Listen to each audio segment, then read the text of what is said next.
Good morning, student. Today I am here to explain you another very important concept of physics, and the term is EMF, student. Student, attend this video very attentively. You will get many conceptual questions of answers. By attending this video, you will be able to answer on your own many questions, because certain things are there which are not explained on the book. So I have tried to convert those sentences into the simplest words with the physics rule, the hidden physics rule behind it. So student, attend it very concentratively, and at the end of this lecture I am sure you will be able to answer many questions on your own which have been not been discussed directly. Okay, so here student, just see the figure, above figure. I have shown a circular figure here, that is actually conductor, and the dot one represents electrons. Okay student, then I have drawn a box and I have written source of energy. That source of energy generally we are utilizing is the cell. Okay, now student, we have two portion here. One is inside the cell and other is outside the cell. We are in the outer world, we can see outside the cell. Now actually what this cell is doing, student,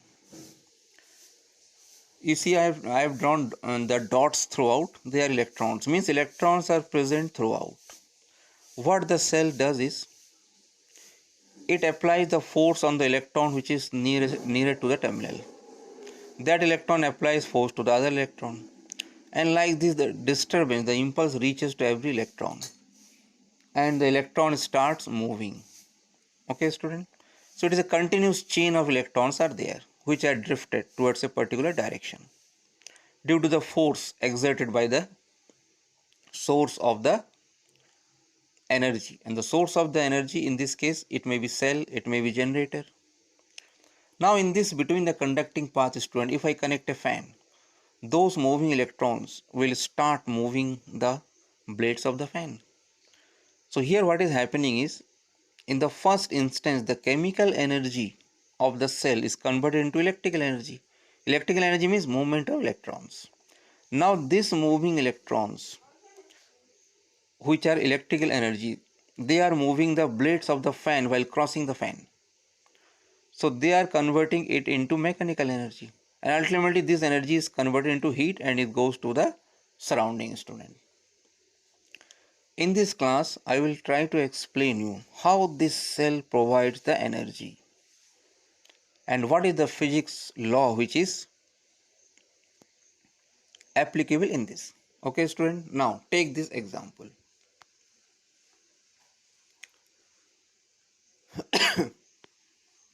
We have two things.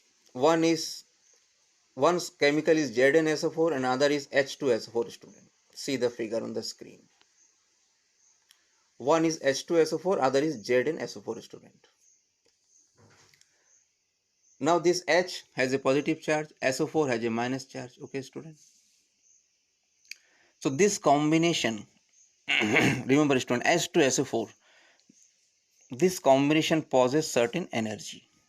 Okay, similarly we have another chemical substance known as ZnSO4. This combination also possesses certain energy. It has charges which I have shown it in the figure, Zn plus 2, SO4 minus 2. Okay, now but the student, the energy which is associated when H2SO4 is formed, the energy which is associated when ZnSO4 is formed are different. So I have tried to explain by an example. Say ZnSO4 has an energy of say minus 20 joule. Okay student, every system has certain energy, you know it. So suppose ZnSO4 has an energy of minus 20 and H2SO4 has an energy of minus 15. Now student, out of these two, which energy is greater? Remember, it is minus. So the energy in the formation of H2SO4 or the energy of H2SO4 is greater. And you know the physics rule, every system tries to remain in the lower energy state. Okay student, so whenever SO4 will get a chance to mix up with ZnNH2, it will try to mix up with which element, student? Again I am repeating. SO4 has a chance to get combined with either H2 or Zn. So SO4 will prefer which combination? Definitely, student, will prefer ZnSO4, not H2SO4, because ZnSO4 has a energy lower energy is required, and the physics rule, student, every system tries to remain in the lower energy state. Stable state is known as that is. Okay, so this is the basic rule which is there in the application in the functioning of chemical cell, student. Now I will explain you how the cell supplies energy. Okay, now you see, student, the figure. Here what I have done is I have taken a H2SO4 solution. Okay, now as you know, when H2SO4 solution is made, the force which is binding H2 and SO4, they are getting weaker. The dielectric constant is making it weaker. Okay, so in solution they are separated as a H2 plus and SO4 minus. Now I have dipped zinc rod in the solution. So remember, student, SO4 minus 2 cannot react with zinc because zinc is an atom with neutral charge, and as you know, electrical force can be applied only between the charges. Now, student, in the solution we have H2SO4 here and we have Zn also, and just now I have explained you, if there is a choice, SO4 will try to make combination with which element? Definitely, student, it is zinc. Okay, SO4 has a strong affinity towards the zinc, but zinc cannot mix up with SO4 directly. So what zinc will try to do is, it will try to push the electrons out of it so that it becomes a ion Zn plus 2. See, student, I have written the reaction here. It will try to become Zn plus 2 and plus 2. It means it will try to displace the electrons on the surface of it, and itself it will become Zn plus 2. Now, student, SO4 minus 2 has two things with it. One is H2 plus and other is Zn plus. And just now by the energy level I have shown you which is preferable. So now definitely, student, SO4 will move towards the zinc plate. SO4 will move towards the zinc plate. Okay. Now zinc has got positive charge. It will repel the hydrogen ions towards the copper plate. So this is what is written in the book, student. See, listen carefully what I am saying. SO4 minus will clinch towards the zinc plate. So when zinc is dipped in a solution of H2SO4, zinc develops a negative potential of minus 0.7 volt. So what is the meaning of this, student? As I have told you, the tendency of the zinc will be to become an ion, and while becoming an ion it will displace the electrons. It will try to release the electrons, and this electron will remain on the surface of the zinc plate. Now, student, so this is what is known as zinc is achieving the negative potential. Understood, student? Means there is a collection of electrons on the zinc plate. Now see here in the copper what is happening, that hydrogen ions plus they are getting attached to the copper because zinc plus is pushing the hydrogen towards copper. Now copper acquires a positive potential, student. This is what the positive potential is meaning, and copper acquires a positive potential of, student, plus 0.5 volt or say plus 0.6 approximate value. So this is the language of the book, student, which I am converting into words, into the physics rule.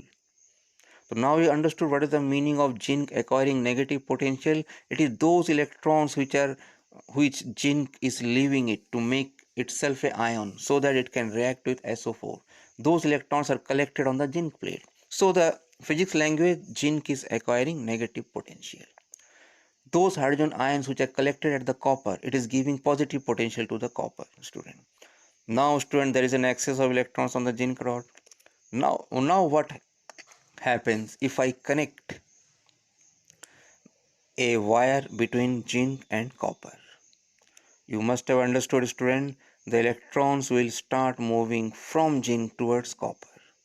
And while moving, suppose in between I have connected a bulb, so these moving electrons will hit the bulb filament. Means it will face resistance, and while facing this resistance it will collide. Resistance is collision, and this collision will brings out the light of the bulb, student. And ultimately electrons will reach the copper, where the hydrogen ions are already there. It will react and becomes hydrogen gas, and it will escape. So have you understood, the student, how the cell is supplying the energy?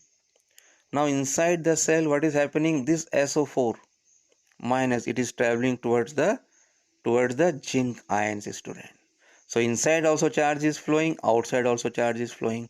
Inside ion is moving through the solution.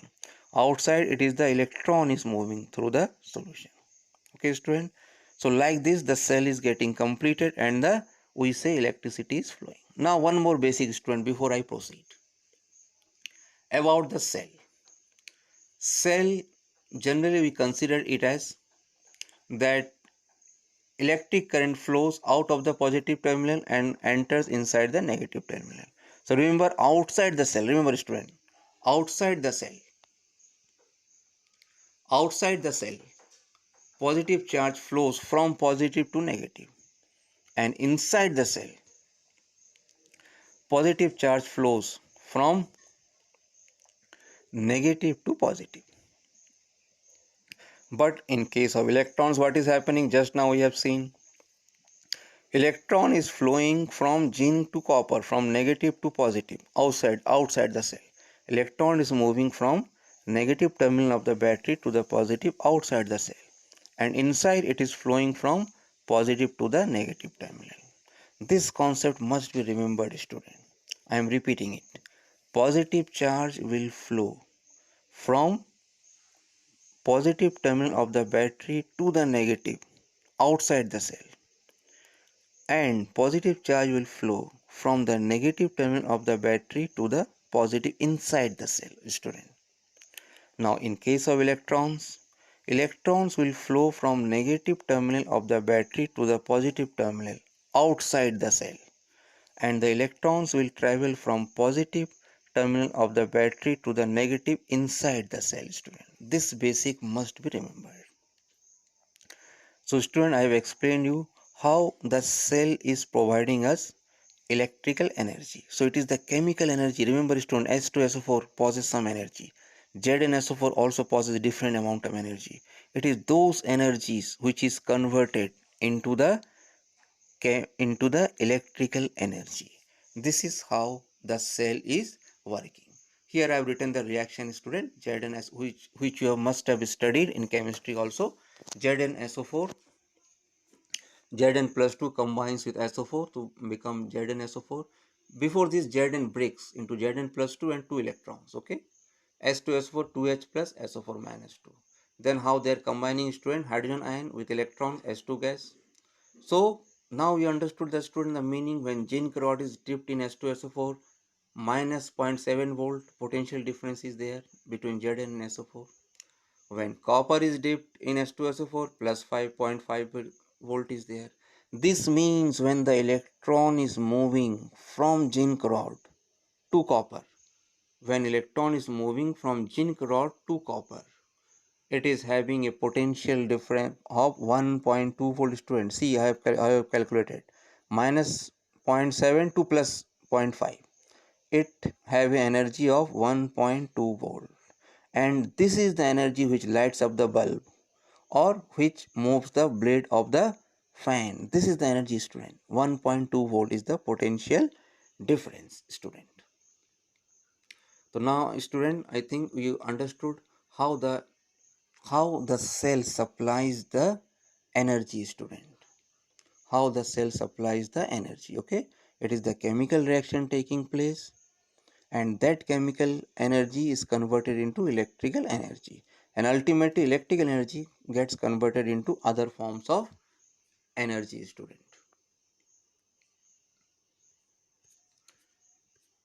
Now student, the next part of it,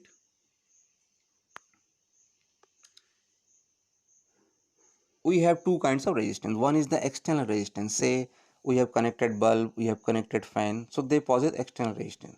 But inside the cell, student, when that ion is moving, remember student, ion SO4 minus 2, when it is moving, so it is encountering it is colliding with the atoms of the liquid.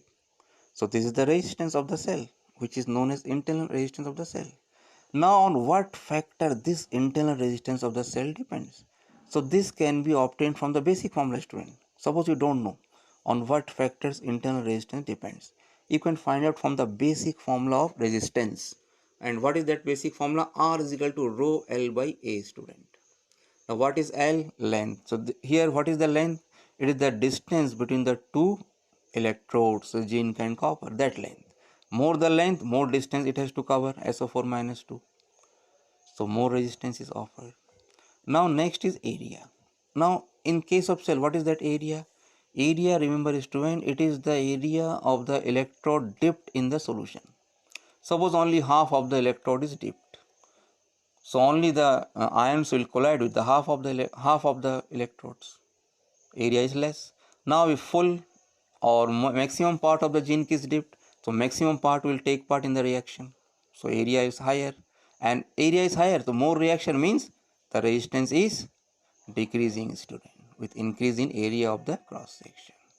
And the third factor remaining is, student, temperature, which we have already studied in the previous video. With increase in temperature, the resistance decreases because that solution becomes thin. So these are the factors, student, on which internal resistance of the cell depends. Now what is the effect of internal resistance? If the internal resistance is higher, student, the energy loss takes place in the form of heat. And that is why mobile gets heated when it is charged, because due to the increase in the internal resistance, student. Now student, I am coming to that basic point, the EMF. Okay student, to understood the EMF, student, you see this circuit again. I have given a gap between negative and positive terminal. Okay. Now students, suppose, listen it very attentively, students. Suppose the electron start its journey from the negative terminal of the battery, okay, and it follows this path which I have shown. In between there will be fan, there will be bulb. So this electron will supply energy to these devices and they will operate. Now electron, see, listen carefully. This electron which has started from the negative and coming out, I have already told you, electron flows from negative to positive outside the cell. This electron, while traveling this path, it reaches the positive terminal. Okay student, and then it enters and reaches the negative terminal, means it comes back to the starting point, student. Okay, so this whole journey of electron, you picturize it, student, in your mind. It started from the negative, it travels outside world where the fan, all things are connected, it enters the battery and comes back to the same position. So this electron, suppose it utilizes the energy or it dissipates the energy. Say in the road we have bulb in that path, so it suppose it gives 2 volt of energy to the bulb. Then fan comes, suppose it gives 3 volt of energy to the bulb. So ultimately when the electrons returns back, student, returns back, it has given 10 units of energy. This 10 unit, student, becomes 10 volt if the charge is 1 coulomb, and we say that EMF of the cell is 10 volt, means 10 joule of energy has been supplied to the charges while moving in the cycle. Moving in the cycle means it started from the negative and it returns to the negative. This work done or this energy supplied is the EMF, student, EMF. And the charge is not 1 electron, it is 1 coulomb charge. So got the student?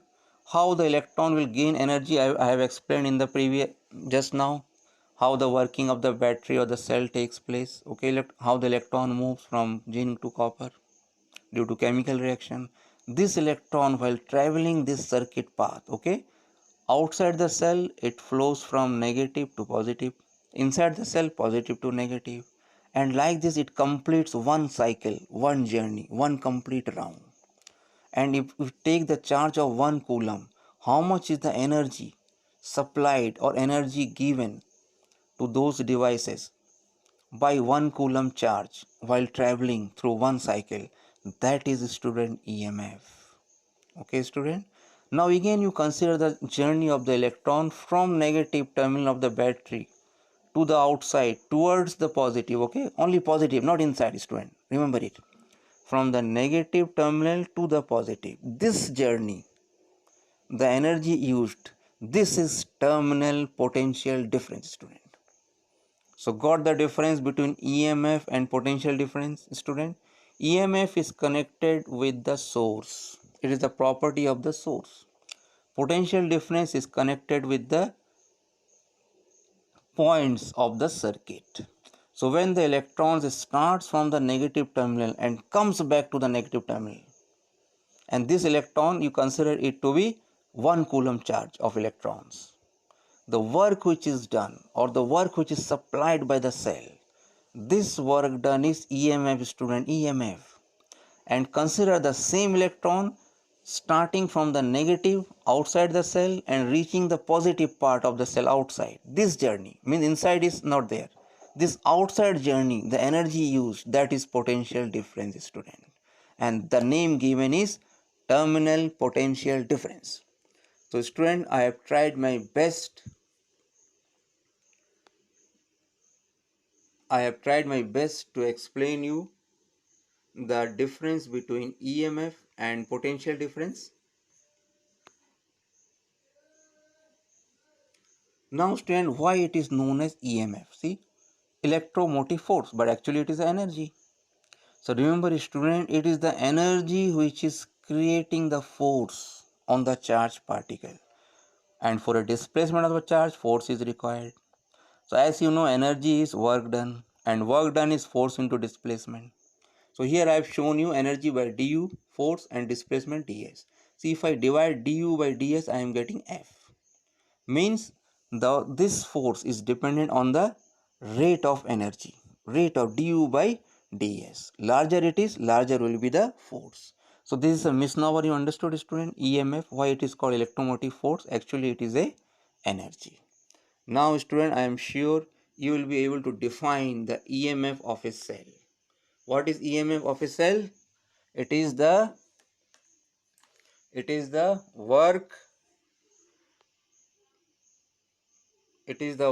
done, or the amount of work done, you can convert in own words, in rotating one unit charge through one complete cycle, student. That is EMF. It is basically energy. Its unit is joule per coulomb and it is known as volt. Symbol is this E. Now what is terminal potential difference, student? Charge while moving from one terminal of the battery to the other in outer circuit. Charge while moving from one terminal of the battery to the other circuit. How much is the work done by unit charge in this journey, student? Remember the length of the journey, student. Outer part, outer negative terminal to the outer positive. This journey, the work done by 1 coulomb is terminal potential difference. And if you complete this journey throughout up to the starting point, means the journey will cover outside also inside the cell for a 1 coulomb charge. That is EMF, student. That work done is EMF, student, which is the property of the source. So now student, the relation between EMF and terminal potential difference. So this, I have drawn one circuit here. That box means that is inside the cell, okay, and it has internal resistance. I have shown you how it is. EMF is E, external resistance is R. So how much is the current? The net EMF over net resistance, that I have written the formula. Now how much is the potential difference, student? It is I into capital R. You can see it from the figure. Then I have substituted the values, and I got a relation, student. Relation C, V is equal to E minus IR, student. V is terminal potential difference, E is EMF. and small r is internal resistance. This formula is very important formula, student. It answers many of the queries, student. But remember, student, the potential difference is always less than EMF. But in which case it is the discharging process, student. Discharging, battery is getting discharged, means we are getting the work done from the battery. Say it is supplying energy to the bulb, it is supplying energy to the AC. So we are taking the work out from the battery. Okay, it is known as discharging. In this case, the terminal potential difference is always less than EMF of the cell, student. So this is known as discharging process, student. Discharging process. Okay, student. But there is a one more case. From the formula V is equal to E minus IR. If current becomes zero, if the current becomes zero, student, V becomes equal to E. So many book, they have written the formula, they have written the definition based on this only, that EMF is equal to potential difference in the open circuit. But remember, student, this came after so much of derivation, then this definition comes.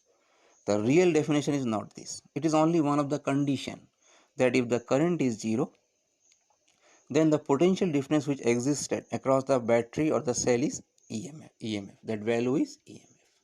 In one case, student, the terminal potential difference will be higher than the EMF, and that case is charging process. That is charging process, student. Means if I connect thus another source of battery of higher voltage to the cell with positive terminal at one place. Say I have a cell of 4 volt and I am connecting an outside charger of 5 volt. Okay, then 5 EMF is more than 4, so it will try to drive the current on its own direction. In this case, actually what happens, in some cells the opposite chemical reaction takes place. So after the discharging of the cell becomes ready to give energy again. That is known as charging process. So remember, only in case of charging, student, only in case of charging, student, here I have written those equation, though it is not required, it is much not important.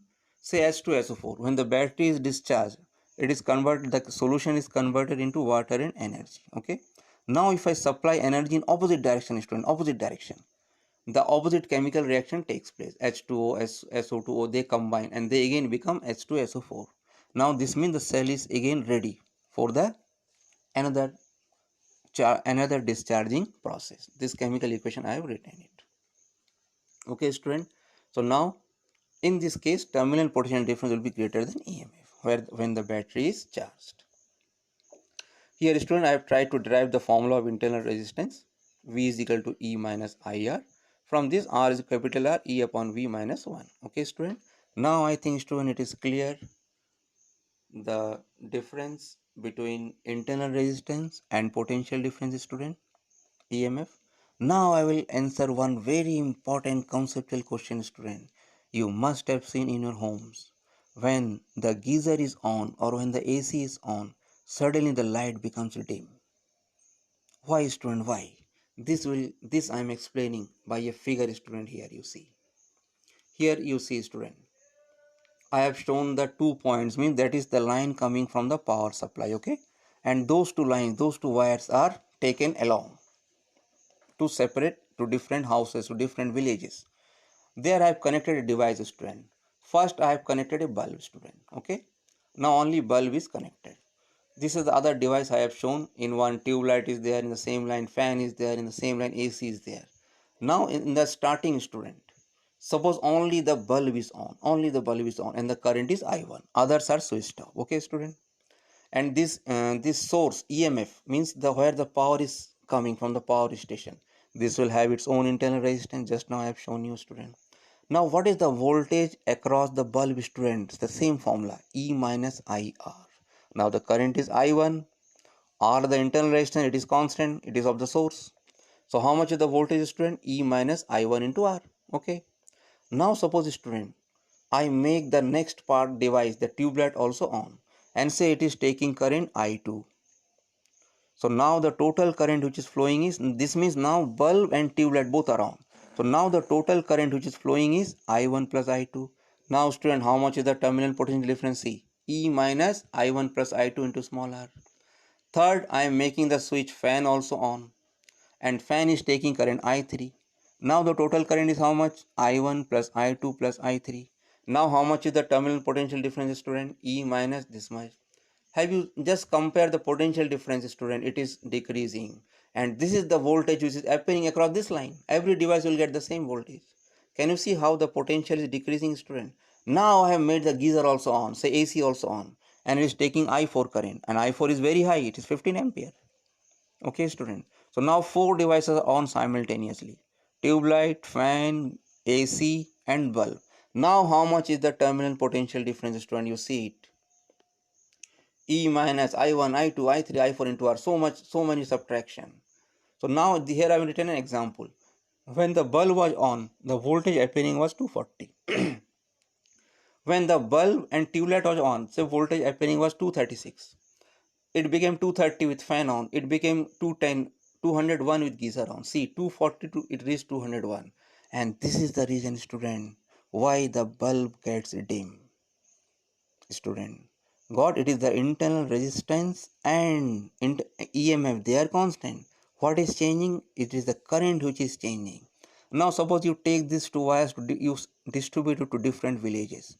Suppose first wire gone to first village, same wire elongated to second village, third village, fourth village. So ultimately in the fourth village, student, the voltage will be much less when they are switching the light on, student, because you must have understood from formula E is equal to V minus IR. So student, this is the theory, student. I have written it in words also. In our household supply, when the load increases, the current increases due to the relation accordingly. V is equal to E minus IR. When current increases, the terminal potential difference, student, the terminal potential difference decrease. Therefore, the potential difference in the main line, potential in the main line decreases, and therefore all the bulb and all other equipment experience, student, that is what is experience, it's not visible there, lower voltage. So student, you must have understood why the light becomes dim when suddenly the geyser and ACs are on in the houses. It is the terminal potential difference which is decreasing, student. And what is making it decrease? It is the current, high current is, because V is equal to E minus IR. R is the, remember student, internal resistance, that is the constant. E is the EMF, student. So student, in this class I have tried my best to explain the difference between the EMF and the potential difference. This will make the concept very clear, and it will become very easy to understand the topics which are ahead. Thank you, student.